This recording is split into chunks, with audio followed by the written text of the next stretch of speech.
semuanya, selamat datang di podcast Bising Bincang-Bincang Sikat bareng aku Tika dan Aku Ersa. kita anggota dari kelompok 3 kegiatan LKMMF Prodi Farmasi Universitas Jenderal Ahmad Yani Yogyakarta. Oh iya, sebelumnya aku mau ngingetin nih buat kalian semua yang mau keluar rumah, tetap patuhi prokes ya. Jangan sampai kalian abai dan dampaknya kepada diri kita sendiri. Oh iya Kak Tika, sekarang kita bakal ngebahas apa nih? Jadi kita mau ngebahas tentang opini masyarakat yang menolak untuk pemberian vaksin. Menarik banget kan topik yang mau kita obrolin? Jadi buat kalian keep on watching. Oke, langsung aja ya kita masuk penjelasannya. Jadi, awal dari munculnya opini ini adalah adanya pandemi COVID-19 yang melanda Indonesia, bahkan seluruh dunia.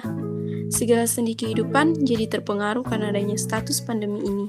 Seiring berjalannya waktu, kasus-kasus COVID-19 pun terus bertambah, memicu pemerintah mengambil berbagai kebijakan aksi di rumah aja. Protokol 3M mulai disuarakan oleh berbagai kalangan. Salah satu kebijakan vaksinasi yang diluncurkan pada 13 Januari gak bisa langsung diterima oleh masyarakat, melainkan menimbulkan berbagai macam polemik di kalangan masyarakat. Berbagai opini mulai bermuncul.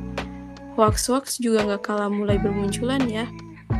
Mungkin karena program di rumah aja, jadi banyak orang yang menghabiskan waktunya buat berselancar di sosial media. Keadaan ini dimanfaatin nih oleh beberapa kalangan buat menebar hoax. Jadi kemampuan saring before sharing perlu nih dimiliki oleh tiap individu. Karena pemerintah nggak bisa bergerak sendiri dalam menangani hoax yang bertebaran segitu banyaknya. Ingat selalu ya, saring segala informasi sebelum kalian share. Tahu nggak sih hoax yang pernah jadi topik hangat di kalangan masyarakat?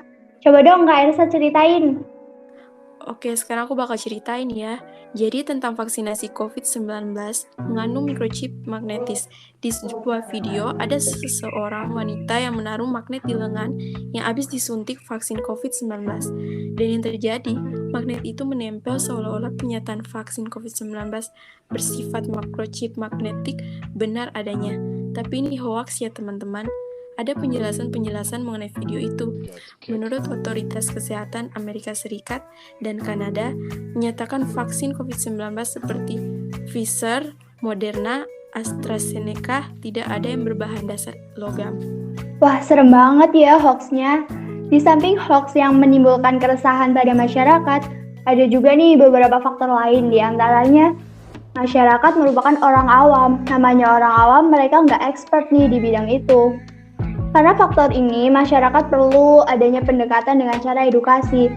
Contohnya sekarang banyak relawan-relawan yang turun tangan menyuarakan berbagai macam bentuk edukasi lewat sosial media. Karena sekarang sebagian besar masyarakat menghabiskan waktunya untuk bersosial media, jadi cara ini dinilai cukup efektif. Selain itu, televisi juga ikut andil dalam mengedukasi masyarakatnya. Nah, faktor selanjutnya ada juga nih, fungsi dan efek samping dari vaksin itu sendiri.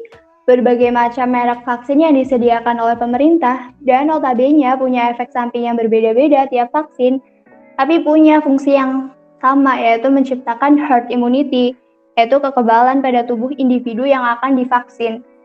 Kalau bicara efek samping, vaksin itu emang benar adanya ya. By the way, Kak Ersa udah divaksin belum nih? Udah dong, aku dapat vaksin Sinovac. Gimana sih efek samping yang kakak rasain after divaksin? Efek samping yang aku rasain itu nyeri di bagian lengan yang disuntik aja. Kebetulan aku juga udah vaksin nih, dosis 1 dan 2 pakai vaksin Moderna. Dan efek samping yang aku rasain itu kurang lebih sama sih, demam sama nyeri aja. Sebenarnya kalau kita throwback sewaktu kita bayi, juga kita kan pernah divaksin. Pasti habis divaksin bayi itu rewel kan. Andai aja bayi udah bisa ngomong, pasti mereka udah bilang sakit, pusing, dan lain-lain. Sayangnya mereka belum bisa ngomong, jadi orang tuanya taunya cuma demam aja. Jadi dari kejadian itu bisa dilihat ya, prinsip efek samping vaksin COVID-19 ini kurang lebih sama kayak vaksin-vaksin pada umumnya, yaitu gejala-gejala demam, nyeri, rasa lemes, itu pasti ada. Nah, dari bincang-bincang kita ini bisa disimpulin ya, buat kalian semua jangan takut untuk divaksin, karena vaksin itu buat kebaikan diri kita sendiri. Di samping itu, kita juga bisa melindungi orang lain. Jadi dengan vaksin, kita juga melaksanakan suatu kebaikan. Salah satu bukti dari efektivitas vaksin bagi kita semua itu, dengan 21% warga negara Indonesia yang sudah divaksin, berbagai kelonggaran mulai diberikan oleh pemerintah. Contohnya sektor pendidikan nih, udah mulai menjalankan PTM, perkuliahan atau pelajaran tatap muka. Seneng banget kan udah bisa kuliah offline, selain itu kafe, mal-mal juga udah mulai dibuka. So, buat kalian semua, yuk ikut serta menyukseskan kegiatan vaksinasi di Indonesia, biar kegiatan kita nggak terhambat lagi. Tapi tetap ya, setelah vaksin kita nggak boleh abai soal 3M, memakai masker, mencuci tangan, dan membatasi mobilitas. Oke, jadi itu tadi bising kita kali ini. Semoga video ini bisa diambil manfaatnya ya buat kalian yang mendengar. Dan jangan lupa like, comment, and share ya. Thank you, keep healthy guys, and see you. Thank you, keep healthy guys, and see you!